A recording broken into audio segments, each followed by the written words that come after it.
Pendant 35 ans, j'ai été la fille invisible, celle dont on oubliait l'anniversaire, dont les réussites passaient inaperçues et dont la présence au dîner de famille ressemblait plus à un dérangement qu'à une célébration. Mais je ne m'attendais jamais à ce que ma propre sœur me tende une boîte emballée lors de mon dîner d'anniversaire, adresse un sourire narquois à toute la table et dise que peut-être ce test ADN expliquerait enfin pourquoi j'ai toujours été l'erreur d'un autre homme. Dans cette famille, les rires qui ont suivi résonnent encore dans mon esprit, le gloussement nerveux de maman, le silence de papa, la façon dont les yeux de Léa brillaient de quelque chose qui ressemblait moins à de l'humour qu'à de la faim. J'ai fait ce test non pas parce qu'elle le voulait mais parce que j'avais besoin de savoir pourquoi elle était si impatiente que je le fasse.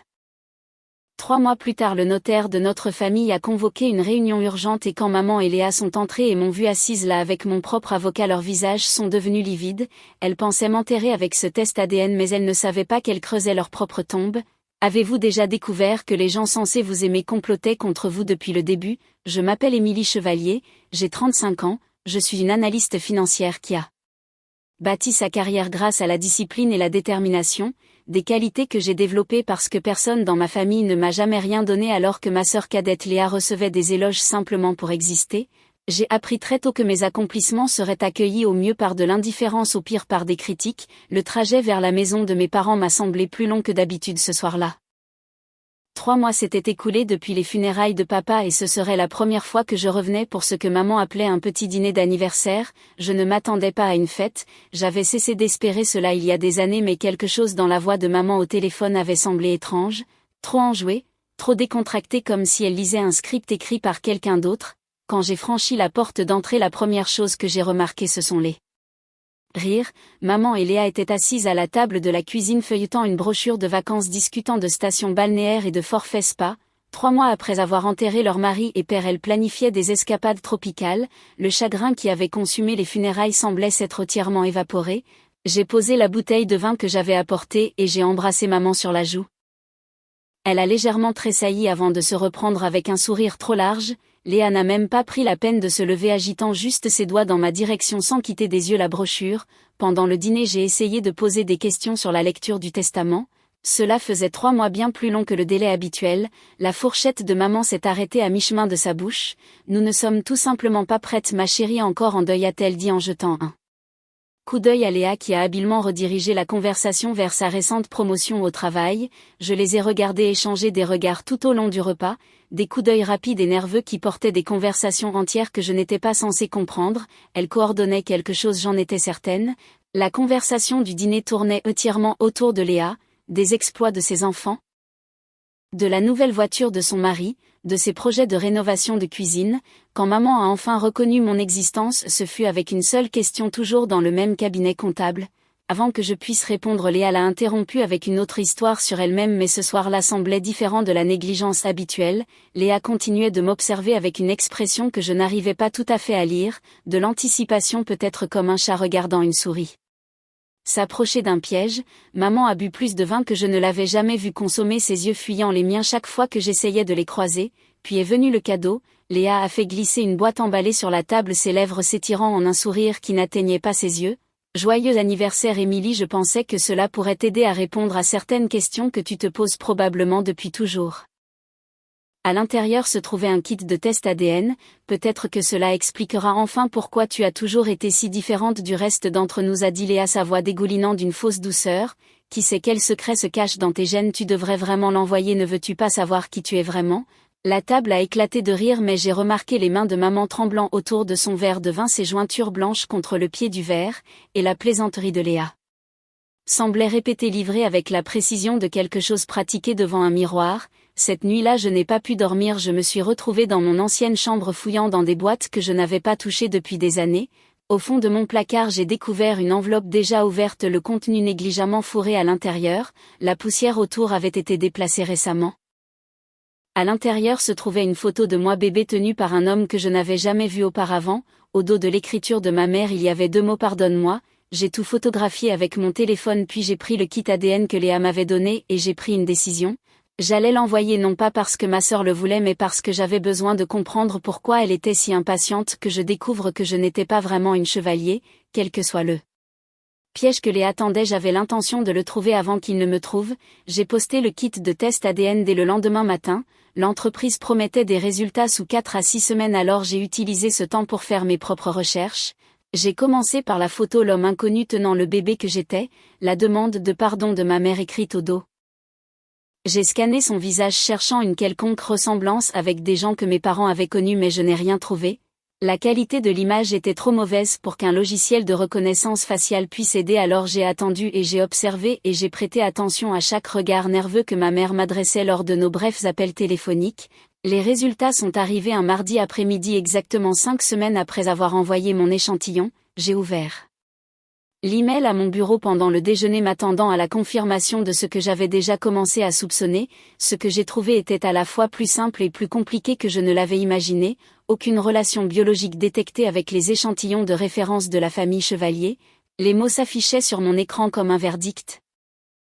Je n'étais pas la fille de mon père, l'homme qui m'avait élevée, qui avait payé mes études, qui m'avait regardée avec ce que je réalisais maintenant être un mélange complexe de devoir et de distance. Il avait su, il devait savoir, et il m'avait gardé quand même s'il n'avait jamais tout à fait réussi à m'aimer comme il aimait Léa, mais le rapport contenait autre chose. La base de données ADN avait identifié une correspondance génétique, un lien avec la famille d'un homme nommé Richard Delorme. Le système suggérait qu'il pourrait être un proche parent biologique, peut-être un père ou un oncle. Le nom ne me disait rien, alors j'ai fait ce que n'importe quel analyste ferait, j'ai fait des recherches. Richard Delorme avait été un entrepreneur à succès qui avait bâti sa fortune dans l'immobilier commercial dans les années 80 et 90. Il était mort il y a 5 ans, laissant derrière lui un patrimoine considérable et aucune famille proche, mais ce qui a attiré mon attention, c'était un article d'il y a 34 ans enfoui profondément dans les archives d'un journal économique. Le titre disait: un investisseur local sauve une entreprise manufacturière en difficulté. L'entreprise était les Industries Chevalier, la société de mon père. Richard Delorme avait fourni le capital qui avait maintenu l'entreprise familiale en vie. Pendant sa période la plus sombre, juste au moment où je suis née, je me suis adossée dans ma chaise, mon esprit passant en revue les implications. Ma mère avait eu une liaison avec l'homme qui avait sauvé l'entreprise de mon père. J'en étais le résultat, et d'une manière ou d'une autre tout le monde avait accepté de garder le secret pendant 35 ans, mais pourquoi Léa voudrait-elle que cela soit exposé maintenant ? J'ai décidé de forcer les choses. Ce soir-là, j'ai pris une capture d'écran de mes résultats ADN et je l'ai envoyée dans notre groupe de discussion familiale avec une seule question: quelqu'un veut m'expliquer ça ? Les réactions ont été rapides et elles m'ont dit tout ce que j'avais besoin de savoir. Maman a appelé en quelques minutes, sa voix épaisse de larmes. Elle m'a supplié d'effacer le message, de laisser tomber, de comprendre que certains secrets étaient enterrés pour de bonnes raisons. Elle a parler de la complexité des choses à l'époque, de ses erreurs, de la façon dont papa lui avait pardonné et comment ils avaient tous avancé en tant que famille. Elle ne s'est pas excusée une seule fois auprès de moi, elle n'a jamais reconnu que j'avais passé 35 ans à me sentir comme une étrangère dans ma propre maison à cause d'un mensonge qu'elle avait raconté, mais c'est la réponse de Léa qui a confirmé mes soupçons. Elle n'a pas appelé, elle a envoyé un SMS et ces mots ne portaient aucun choc, aucune confusion, aucune inquiétude fraternelle, juste une froide satisfaction. Eh bien maintenant tu sais, je suppose que ça change les choses, n'est-ce pas ? Elle s'y attendait, elle avait voulu ça. Le test ADN n'était pas une blague cruelle, c'était le premier coup d'une partie que je ne comprenais pas encore. Je l'ai appelé ce soir-là exigeant des réponses. La conversation a commencé tendue et a rapidement dégénéré. Léa avait toujours été douée pour esquiver, pour retourner chaque accusation contre l'accusateur, mais cette fois son masque a glissé. Quand je l'ai accusée d'avoir planifié cela, d'avoir délibérément exposé le secret dans un but que je ne voyais pas encore, elle a perdu le contrôle. J'ai protégé les secrets de cette famille pendant 20 ans, a-t-elle hurlé dans le téléphone. 20 ans à fermer ma gueule pendant que tu jouais la victime innocente, et maintenant je vais m'assurer que les bonnes personnes obtiennent ce qu'elles méritent. La ligne s'est coupée, elle m'avait raccroché au nez, mais ces mots ont résonné dans mon esprit longtemps après la fin de l'appel. 20 ans, Léa savait depuis qu'elle avait 16 ans. Près de 2 décennies à détenir cette information, à l'utiliser, à en faire une arme. J'ai repensé à toutes les fois où maman avait pris le parti de Léa contre moi, à tous les dons financiers qui coulaient dans une seule direction, à toutes les excuses faites pour le comportement de Léa alors que j'étais tenue à des normes impossibles. J'avais toujours supposé que maman l'aimait simplement plus. Maintenant je comprenais la vérité, Léa faisait chanter notre mère depuis 20 ans et chaque privilège qu'elle recevait était le prix de son silence. Mais quelque chose avait changé, Léa ne voulait plus garder le secret, elle voulait qu'il soit exposé, et ses mots sur le fait de s'assurer que les bonnes personnes obtiennent ce qu'elles méritent suggéraient que c'était plus qu'un simple drame familial, c'était une question d'argent, c'était une question d'héritage.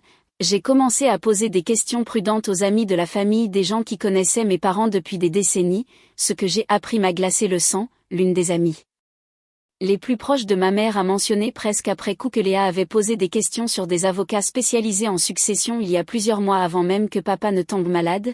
Un autre se souvenait de Léa parlant de changements à venir dans la situation familiale, parlant comme si elle savait quelque chose que personne d'autre ne savait. Je ne pouvais rien prouver, je n'avais aucun document, aucun enregistrement, aucune preuve concrète de la manigance que Léa exécutait, mais j'avais passé toute ma carrière à analyser des modèles, à identifier des risques, à me préparer à des scénarios que d'autres rejetaient comme improbables. Mon instinct ne m'avait jamais trompé en affaires et il hurlait maintenant. J'ai trouvé une avocate le lendemain, pas une amie de la famille, pas quelqu'un lié à qui que ce soit que ma mère ou ma sœur pourrait connaître, mais une avocate indépendante réputée pour protéger ses clients dans des situations d'héritage complexes. Je lui ai expliqué mes inquiétudes, partagé le peu que je savais et lui ai demandé de m'aider à comprendre mes droits en tant que bénéficiaire potentiel de la succession de mon père. Elle a écouté sans juger, a pris des notes détaillées et a promis d'enquêter. 3 jours plus tard, un appel différent est arrivé. Celui-ci venait de Maître Gauthier, le notaire qui gérait les affaires juridiques de mon père depuis plus de 30 ans. Sa voix était formelle mais pas dénuée de gentillesse. « Émilie, il y a des choses que votre père voulait que vous sachiez », a-t-il dit. Des choses qu'il m'a demandé de partager uniquement dans des circonstances spécifiques. Ces circonstances sont maintenant réunies. Il est temps pour la lecture du testament et je pense que vous devriez être préparé à ce que vous allez entendre. J'ai accepté d'assister à la lecture prévue pour la semaine suivante, puis j'ai appelé ma propre avocate et lui ai demandé de m'accompagner. Quel que soit le piège que Léa avait tendu, j'étais sur le point de tomber dedans, mais cette fois je n'y entrerais pas à l'aveuglette. L'étude de Maître Gauthier occupait tout le dernier étage d'un immeuble du centre-ville qui était là depuis l'époque de mon grand-père. Je suis arrivée 20 minutes en avance avec mon avocate Maître Sarah Cohen qui m'avait conseillé de tout observer et de ne rien dire à moins d'y être directement invitée. Nous avons pris place près de la fenêtre, loin de la grande table de conférence, et nous avons attendu.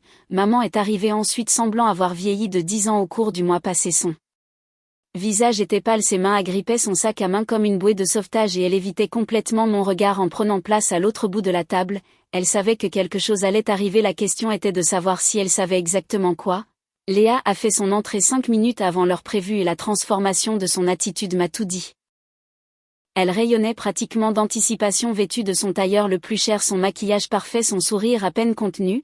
Elle avait amené son propre avocat, un homme au visage anguleux que je reconnaissais pour ses publicités agressives concernant les litiges successoraux. Léa a croisé mon regard et m'a lancé un coup d'œil d'une telle satisfaction suffisante que j'ai senti mon estomac se nouer. Elle croyait d'avoir déjà gagné. Maître Gauthier est entré en dernier portant un épais dossier qu'il a placé délibérément au centre de la table. C'était un homme de 70 ans, distingué et prudent, quelqu'un qui connaissait ma famille depuis des décennies, mais aujourd'hui son expression portait quelque chose que je n'avais jamais vu auparavant, une résolution tranquille, comme s'il était sur le point d'annoncer une nouvelle qu'il attendait de partager depuis des années. Avant de commencer, a-t-il débuté, sa voix coupant la tension comme une lame. Je tiens à noter que Monsieur Chevalier m'a donné des instructions très spécifiques sur la manière dont cette lecture doit être menée. Il a anticipé certaines contestations de ses dernières volontés et s'est préparé en conséquence. Tout ce que je m'apprête à partager a été organisé par votre père durant les derniers mois de sa vie, en toute connaissance de circonstances que certains d'entre vous pourraient trouver surprenante. Léa a bougé sur sa chaise, son sourire vacillant légèrement. Ce n'était pas ainsi qu'elle s'attendait à ce que les choses commencent.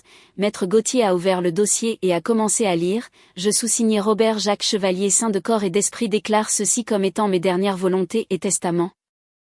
Je lègue la quotité disponible de mon patrimoine incluant la maison familiale, mon portefeuille d'investissement et mes parts dans les industries Chevalier à Émilie Chevalier, la fille que j'ai choisi d'aimer non pas par le sang mais par le caractère. La pièce a explosé. Léa était debout avant que le dernier mot ne quitte sa bouche. C'est exactement ce à quoi je m'attendais, a-t-elle crié, son calme volant complètement en éclats. Elle n'est pas sa vraie fille, nous avons une preuve ADN maintenant, une preuve qu'elle a soumise elle-même. Elle n'a aucun droit légal sur tout ça. Maître Gauthier a attendu que son éclat s'apaise puis a continué à lire avec un calme exaspérant. Le testament stipule, et je cite directement, je sais depuis qu'Émilie a 2 ans qu'elle n'est pas mon enfant biologique, j'ai choisi de l'élever quand même et je choisis de lui laisser mon héritage car elle seule s'en est montrée digne. Cette décision a été prise en toute connaissance de la filiation d'Émilie et ne nécessite aucune autre validation. La couleur a quitté le visage de Léa si rapidement que j'ai cru qu'elle allait s'évanouir. Toute sa stratégie, le test ADN, les mois de préparation, l'exposition minutieuse de ma véritable parenté venait d'être rendue insignifiante par un seul paragraphe. Papa avait su, il avait toujours su, il m'avait choisi quand même. Maman a commencé à pleurer doucement, ses épaules tremblant. Mais je ne pouvais pas dire si ces larmes étaient de chagrin, de soulagement ou de peur de ce qui allait suivre. Maître Gauthier n'avait pas fini, il a plongé la main dans le dossier et en a retiré une épaisse pile de documents reliés par un élastique. 8 mois avant sa mort, Monsieur Chevalier a engagé un détective privé, il l'a fait après que Léa a commencé à faire pression sur lui pour modifier son testament en sa faveur.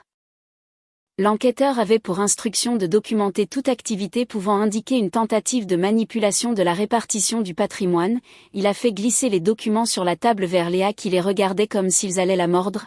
Le rapport contient les conclusions suivantes, a continué Maître Gauthier. Consultation avec 3 avocats spécialisés en litiges successoraux débutant 7 mois avant le décès de Monsieur Chevalier. Retrait non autorisé totalisant 50 000 € des comptes personnels de Monsieur Chevalier pendant la période de sa maladie lorsqu'il était trop faible pour surveiller ses finances de près.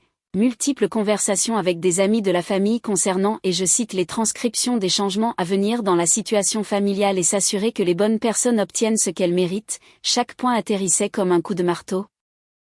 J'ai regardé la façade confiante de Léa s'effriter morceau par morceau à mesure que l'étendue de son exposition devenait claire.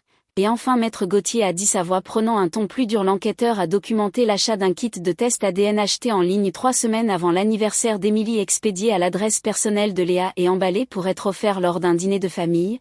Il a placé un dernier document sur la table, une note manuscrite de l'écriture familière de mon père. Monsieur Chevalier a demandé que je lise ceci à haute voix. Léa, je savais ce que tu planifiais, je t'ai regardé comploter et manipuler pendant des mois espérant que tu changerais de cap, je t'ai donné toutes les occasions de choisir différemment, tu ne l'as pas fait, ces conséquences sont de ton propre fait. Le silence qui a suivi était absolu, même l'avocat de Léa semblait stupéfait par la minutie du piège qui avait été tendu. Puis Léa a retrouvé sa voix bien qu'elle ait perdu toute son assurance antérieure. Je conteste ce testament, a-t-elle annoncé, ces mots sortant dans une précipitation désespérée. C'est manifestement le résultat d'une manipulation. Émilie a dû l'influencer d'une manière ou d'une autre. Je vais aller au tribunal et prouver qu'elle a profité d'un homme mourant. Son propre avocat lui a saisi le bras et a chuchoté urgemment à son oreille. J'ai saisi des fragments de son avertissement. Reconnaît explicitement, ne peut pas plaider la fraude quand c'est divulgué. Toute contestation sera abusive. Léa l'a repoussé et Maître Gauthier a répondu sans émotion. Étant donné que le testament reconnaît explicitement la filiation d'Émilie et fournit un raisonnement documenté pour les décisions de Monsieur Chevalier, toute contestation pour motif de fraude ou d'influence indue serait presque certainement jugée abusive par le tribunal. Il a fait une pause laissant les implications s'imprégner. De plus, vos 200 000 € de prêts impayés auprès de Monsieur Chevalier sont documentés dans ces dossiers comme des avances sur héritage. Si vous perdez votre part par une procédure abusive, ces avances se convertissent en dettes personnelles dues à la succession des dettes qui devront être remboursées intégralement. L'avocat de Léa rassemblait déjà ses papiers, son expression indiquant clairement qu'il ne voulait pas prendre part à cette affaire. Léa restait figée, sa bouche s'ouvrant et se fermant sans son le poids total de son erreur de calcul l'écrasant enfin. Elle avait passé des mois à construire un dossier pour prouver que je n'étais pas une Chevalier. Elle ne savait pas que papa avait passé ces mêmes mois à construire une forteresse autour de moi, documentant chacun de ses mouvements, anticipant chacun de ses arguments. Mais alors que le choc du moment commençait à retomber, Maître Gauthier s'est raclé la gorge une fois de plus. Il y a une question supplémentaire, a-t-il dit en prenant une autre enveloppe au fond de son dossier. Cela concerne un accord passé il y a 35 ans, un accord qui implique le père biologique d'Émilie. J'ai reçu l'instruction de partager ceci seulement après que la lecture principale du testament soit terminée.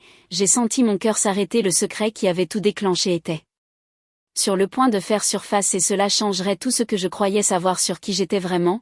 Les semaines suivant la lecture du testament auraient dû apporter la paix, au lieu de cela elles ont apporté le chaos. Léa a refusé d'accepter ce qui s'était passé, son avocat s'est retiré de l'affaire le lendemain de la lecture, mais elle en a trouvé un autre prêt à prendre son argent et a déposé une contestation formelle contre le testament. Les motifs qu'elle invoquait étaient l'influence indue et la manipulation d'un homme mourant, des accusations si infondées qu'elles auraient été risibles si elles n'avaient pas été si vicieuses. Mais Léa ne s'est pas arrêtée à l'action en justice. 3 jours après avoir déposé la contestation, elle est apparue à mon immeuble martelant ma porte et hurlant des menaces assez fort pour que mes voisins entendent. Elle m'a traitée de voleuse, de fraudeuse, de manipulatrice qui avait volé ce qui lui revenait de droit. Elle a menacé de détruire ma carrière, de dire à tous mes collègues que je n'étais pas qui je prétendais être, de s'assurer que je ne connaisse jamais un moment de paix pour le reste de ma vie.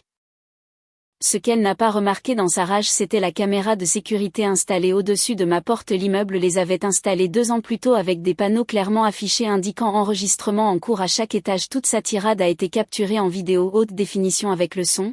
L'audience de médiation obligatoire a eu lieu 6 semaines plus tard. Léa est arrivée avec son nouvel avocat, un homme qui semblait de plus en plus mal à l'aise alors que mon avocate Sarah Cohen présentait notre réponse à la contestation. Sarah a été méthodique et dévastatrice.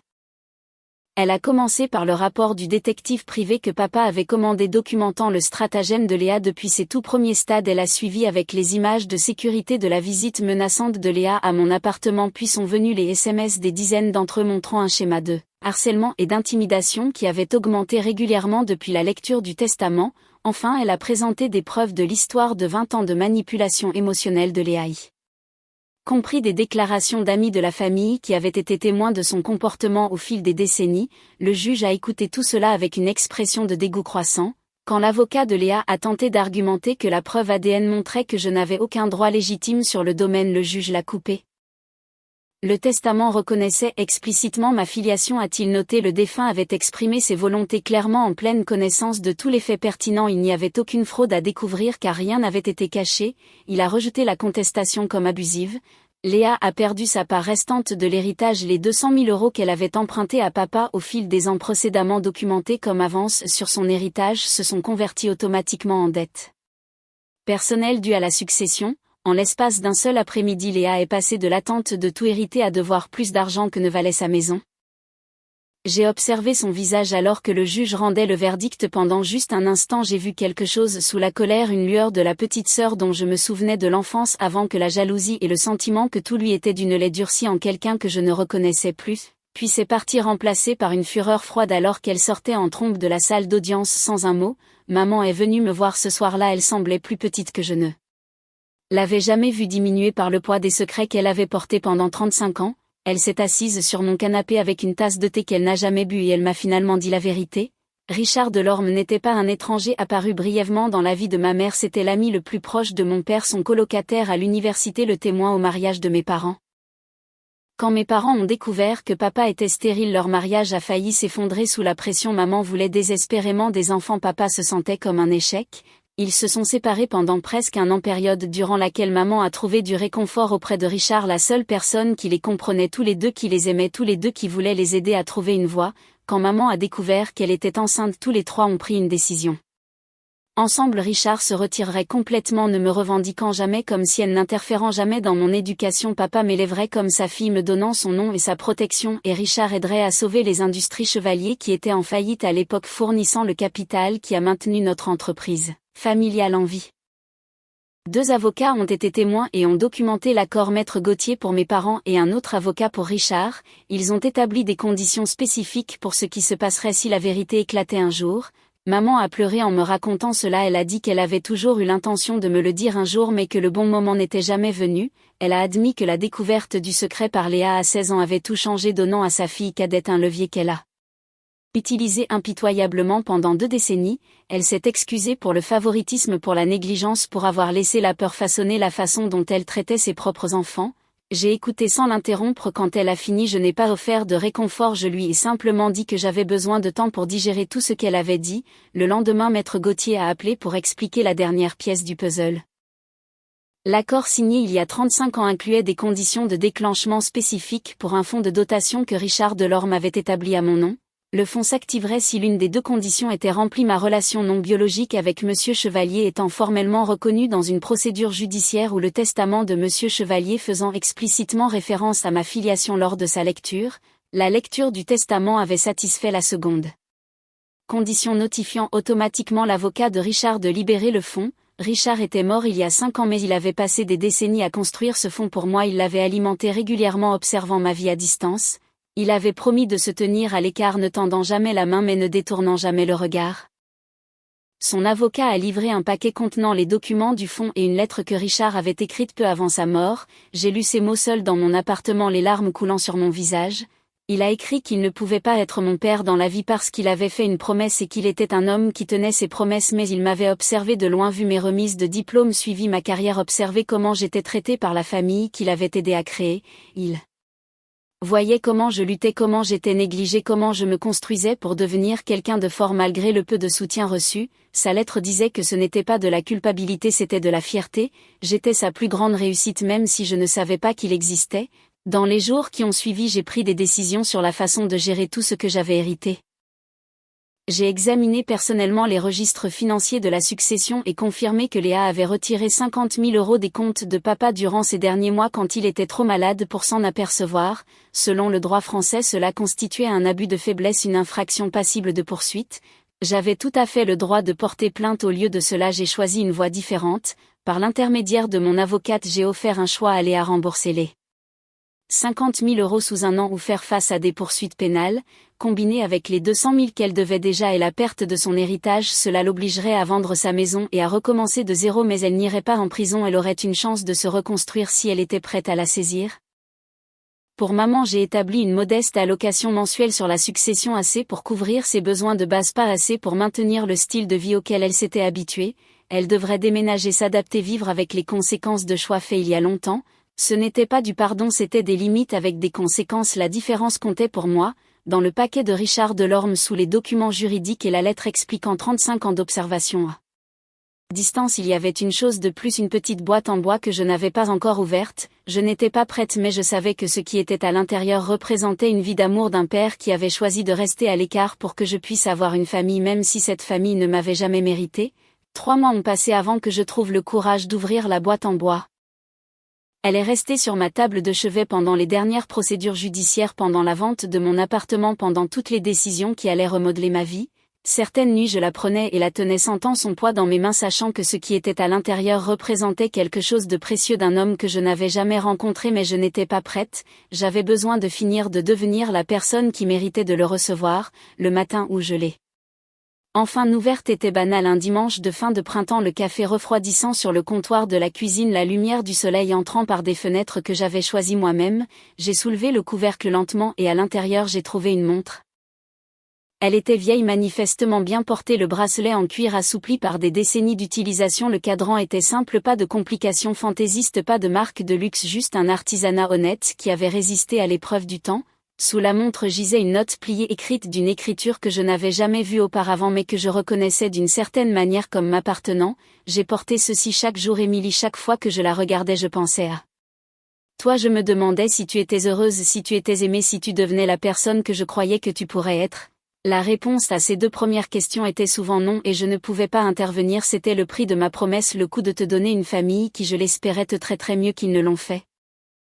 Cette montre a compté chaque heure où j'aurais souhaité pouvoir passer du temps avec toi, chaque anniversaire où je voulais appeler, chaque remise de diplôme à laquelle j'ai assisté du dernier rang, partant avant que quiconque ne puisse me voir, chaque fois que je t'ai vu lutter et que j'ai dû m'éloigner. Maintenant laisse-la compter les heures de la vie que tu mérites, la vie que tu as gagnée, la vie que j'ai toujours su que tu construirais pour toi-même.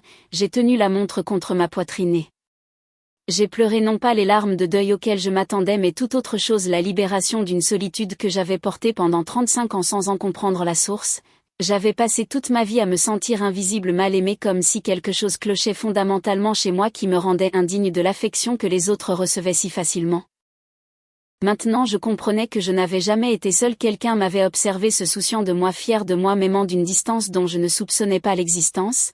Le poids que j'avais porté n'était pas la preuve de mon insuffisance, c'était simplement le prix d'une promesse faite avant ma naissance par un homme qui m'aimait assez pour me laisser partir. J'ai mis la montre ce matin-là et je ne l'ai pas enlevée depuis. La maison de la famille Chevalier s'est vendue quelques semaines après sa mise en vente. Je n'ai pas assisté à la dernière visite ni à la signature. J'ai engagé des professionnels pour emballer ce qui restait et faire don de tout ce que je ne voulais pas, ce qui était presque tout. Trop de souvenirs vivaient dans ces pièces et aucun d'eux n'était chaleureux. L'argent de la vente combiné à mon héritage des 2 pères m'a donné des options que je n'avais jamais imaginées possibles, mais je ne voulais pas d'un manoir ou d'un appartement de luxe ou de l'un de ces symboles de statut qui importaient tant à la famille que je laissais derrière moi. J'ai acheté une petite maison de campagne en pierre un peu usée sur les bords, exactement comme moi. Elle avait un jardin qui avait été négligé pendant des années, plein de potentiel attendant d'être ramené à la vie. La cuisine était minuscule mais lumineuse, la chambre donnait sur un étang où les canards se rassemblaient le matin. La première nuit où j'y ai dormi, j'ai écouté le silence et j'ai réalisé que je n'avais jamais connu la paix auparavant, j'avais seulement connu l'absence de conflit, ce qui n'est pas du tout la même chose. J'ai rempli ma maison de livres que j'avais toujours voulu lire mais pour lesquels je n'avais jamais eu le temps. J'ai appris à jardiner faisant des erreurs et apprenant d'elles sans que personne ne me dise que je m'y prenais mal. J'ai peint les murs de couleurs que j'aimais sans demander la permission ni chercher l'approbation. Pour la première fois en 35 ans, chaque décision était la mienne, seule personne à satisfaire, personne à qui prouver tort, personne mesurant ma valeur à des normes que je ne pourrais jamais atteindre. J'ai découvert lentement et avec une certaine surprise que j'aimais vraiment la personne que j'étais quand personne ne me disait que je n'étais pas assez. Ma relation avec maman s'est stabilisée dans quelque chose de distant mais fonctionnel. Nous nous parlions au téléphone une fois par mois, de brèves conversations sur rien d'important. Elle demandait des nouvelles de ma santé, de mon travail, de mon jardin. Je répondais poliment sans offrir de détails. Nous ne passions pas les vacances ensemble, nous ne faisions pas semblant d'être proches. La chaleur qui aurait pu exister entre nous avait été sacrifiée il y a longtemps sur l'autel des secrets et du favoritisme, et je n'avais aucun intérêt à prétendre le contraire. Elle avait fait ses choix, maintenant elle vivait avec. Il n'y avait aucune punition dans ma distance, juste la conséquence naturelle de décennies passées à être sa fille moindre. Avec Léa il n'y avait rien du tout. Elle a appelé à plusieurs reprises dans les semaines après la médiation, laissant des messages vocaux qui allaient d'excuses en larmes à des accusations furieuses. Je les effaçais sans écouter au-delà des premiers mots. Elle a envoyé des emails que je n'ai jamais ouverts. Elle a essayé de m'atteindre par des connaissances communes qui ont rapidement appris à ne pas transmettre ces messages. Quand elle a été forcée de vendre sa maison pour couvrir les dettes qu'elle devait, les 200 000 de prêt, les 50 000 de restitution, les frais juridiques de sa contestation ratée, elle m'a envoyé une lettre. J'ai reconnu son écriture sur l'enveloppe et j'ai failli la jeter sans l'ouvrir, mais quelque chose m'a poussé à la lire juste une fois. Elle écrivait à quel point tout était injuste, comment j'avais volé ce qui lui appartenait, comment papa avait été manipulé et les tribunaux l'avaient trahi et rien de tout cela n'était de sa faute. Elle demandait de l'argent, elle demandait pardon, elle me demandait de me rappeler que nous étions sœurs, comme si ce mot signifiait encore quelque chose après tout ce qu'elle avait fait. J'ai lu la lettre une fois puis je l'ai jetée à la poubelle. Je n'ai rien ressenti, ni colère, ni satisfaction, ni même le sinistre plaisir de voir le karma rendre son verdict, juste rien. La ruine de Léa n'était pas une vengeance, c'était simplement ce qui arrivait quand une vie de manipulation rencontrait enfin un mur qu'elle ne pouvait ni charmer, ni menacer, ni contourner. Elle avait construit son propre piège et y était entrée volontairement. Je ne lui devais rien, pas même l'énergie de la haine. L'idée de la fondation m'est venue un soir tranquille, assise dans mon jardin alors que le soleil se couchait. J'ai pensé à tous les enfants qui grandissaient en ce moment dans des foyers comme celui auquel j'avais survécu. Les mal-aimés, les oubliés, ceux dont la valeur était mesurée par rapport à des frères et sœurs qui ne pouvaient rien faire de mal. J'ai pensé à quel point ma vie aurait pu être différente si quelqu'un m'avait tendu la main, offert de l'aide, m'avait dit que la façon dont j'étais traitée n'était pas de ma faute et pas mon destin.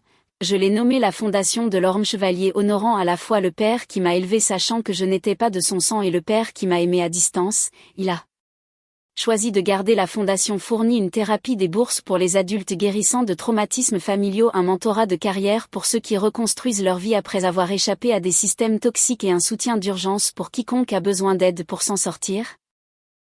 C'est petit pour l'instant mais ça grandira et chaque personne aidée sera la preuve que la douleur peut devenir un but, que les blessures peuvent devenir sagesse, que l'enfant mal aimé peut grandir pour répandre l'amour d'une manière que sa famille n'a jamais imaginée. Ce soir je suis assise dans mon jardin alors que le soleil se couche, portant la montre de Richard, un livre fermé sur mes genoux. Ma maison brille chaleureusement derrière moi, les canards se sont installés sur l'étang pour la soirée. Je n'attends personne, je n'essaie de prouver quoi que ce soit, je ne suis pas en train de guérir, je suis guérie. Je regarde la montre à mon poignet et je pense à deux hommes qui ont tous deux choisi de m'aimer à leur manière imparfaite. L'un m'a élevé en connaissant la vérité et m'a laissé son héritage, l'un m'a observé de loin et m'a laissé sa fierté. Tous les deux ont vu quelque chose en moi que je ne pouvais pas voir en moi-même pendant 35 ans. Ma sœur m'a donné un test ADN pour prouver que je n'appartenais pas à cette famille. Au lieu de cela, il a prouvé que deux pères, l'un qui m'a élevé, l'un qui m'a observé de loin, m'ont tous deux choisi alors qu'ils n'y étaient pas obligés. À la fin, le plus grand héritage n'était pas l'argent ou la propriété, c'était de comprendre enfin que j'ai toujours été digne d'amour. Je devais juste arrêter d'attendre que les mauvaises personnes le voient. L'histoire d'Émilie nous enseigne quelque chose que beaucoup d'entre nous apprennent trop tard dans la vie. Votre valeur n'est pas déterminée par la façon dont votre famille vous traite. Les gens qui devraient vous aimer le plus vous déçoivent parfois le plus profondément et cet échec dit tout sur eux et rien sur vous.